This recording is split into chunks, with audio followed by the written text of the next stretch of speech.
Assalamualaikum warahmatullahi wabarakatuh. Ketemu lagi di Simak Teknik. Video kali ini saya ingin menjelaskan tentang timer atau pengatur waktu yang biasa terdapat pada kulkas atau lemari es 2 pintu.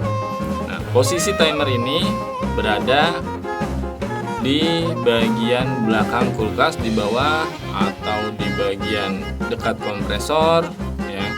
Ada juga yang menempatkan timer ini di bagian dalam bodi ya, pada bagian bawahnya. Namun jarang ya. Biasanya ditemukan di kulkas-kulkas jenis lama. Nah, untuk kulkas jenis baru biasanya adanya di belakang, di bawah, bagian bawah berdekatan dengan kompresor. Nah, fungsi timer ini yaitu untuk mengatur kerjanya kompresor ya dengan heater. Nah,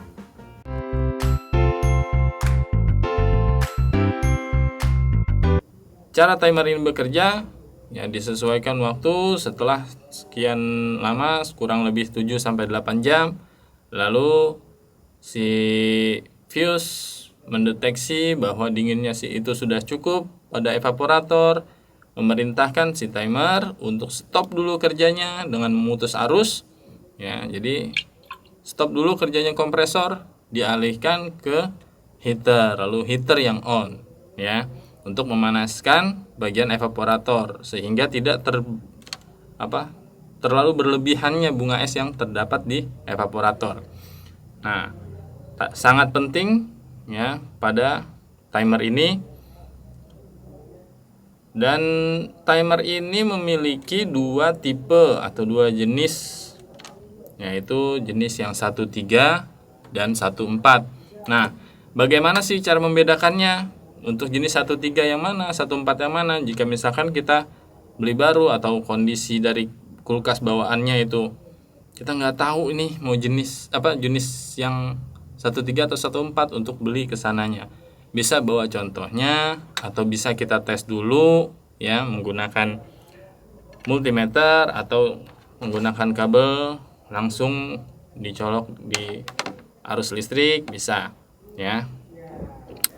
Nah, si timer ini ada 2 bentuk juga, ada yang besar, ada yang kecil. Ini yang kecil ya, yang pipih, tergantung dari kulkas bawaannya, pabrikan ya, dari pabrikannya. Nah, langsung saja kita tes untuk cara mengetahui apakah timer ini jenis 1.3 atau 1.4. Yang pertama, saya tes menggunakan multimeter ya. Diarahkan skalanya pada ohm kali 1K atau 1000 ya. Lalu disentuhkan pada kaki 1.3 dan 1.4-nya. Oke. Contoh ini 1.4 tidak bergerak, 1.3 bergerak ya. Kita putar pada bagian 1.3. Jika dia mati ya, berarti itu bukan jenis 1.3 ya. Tadi sudah terlihat ya bahwa 1.4-nya itu tidak terhubung. Nah, ini 1.3 tetap terhubung walaupun sudah diputar 360 derajat ya. Sedangkan 1.4 ya, dia ada jeda matinya. Nah, ya. Dia ada jeda matinya. Berarti timer ini bisa disimpulkan, bisa dipastikan bahwa timer jenis 1.3. Nah, itu untuk mengetahui melalui pengukuran menggunakan multimeter. Sedangkan untuk pengukuran pengetesan langsung menggunakan kabel power seperti ini ya, dihubungkan antara kabel nomor 1 ya dan nomor 4. Contoh, hubungkan. Oke, di sini ada side glassnya untuk melihat. Kalau misalkan dekat terlihat ya pada bagian side glass ini, jika hubungkan pada arus listrik PLN, dia akan bergerak jika terhubung. Ya, jika putus dia tidak bergerak. Oke, langsung kita hubungkan.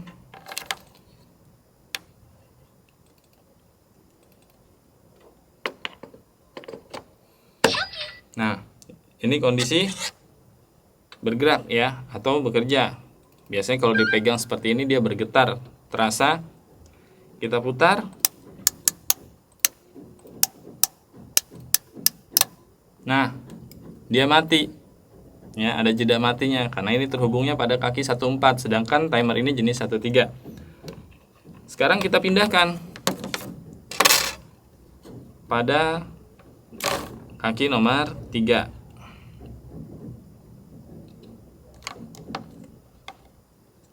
Kita tes lagi.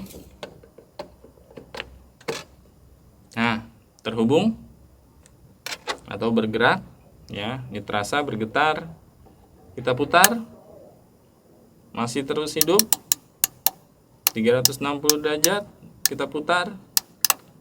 Masih terus hidup. Ya, dan dia tidak ada jeda matinya.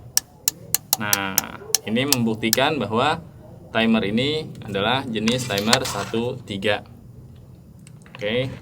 Jadi kalau misalkan kita mau beli dari ke tokonya, ada masalah misalkan timernya rusak, kita mau beli, usahakan bawa contoh untuk jenisnya ukurannya, dia jenis yang 13 atau 14, dan bentuknya yang seperti ini, yang besar. Nah, karena ada yang posisi penempatannya itu menggunakan box, ada tempatnya ya.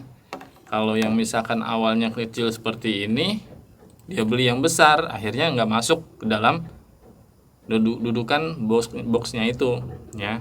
Makanya usahakan sama persis dengan bawaan pabriknya. Oke, jelas ya. Itu saja penjelasan dari saya untuk sekitar pengenalan pada timer dan mengetahui tipe atau jenis 13 atau 14 si timer ini ya. Silakan tunggu video berikutnya untuk penjelasan berikutnya pada timer. Jika suka dengan video ini, jangan lupa bantu like, share, komen, dan subscribe-nya biar terus bermanfaat ya. Mudah-mudahan selalu sehat ya, agar terus bisa menonton video dari saya. Saya Ari dari Gosima Teknik. Salam oprek-oprek. Assalamualaikum warahmatullahi wabarakatuh.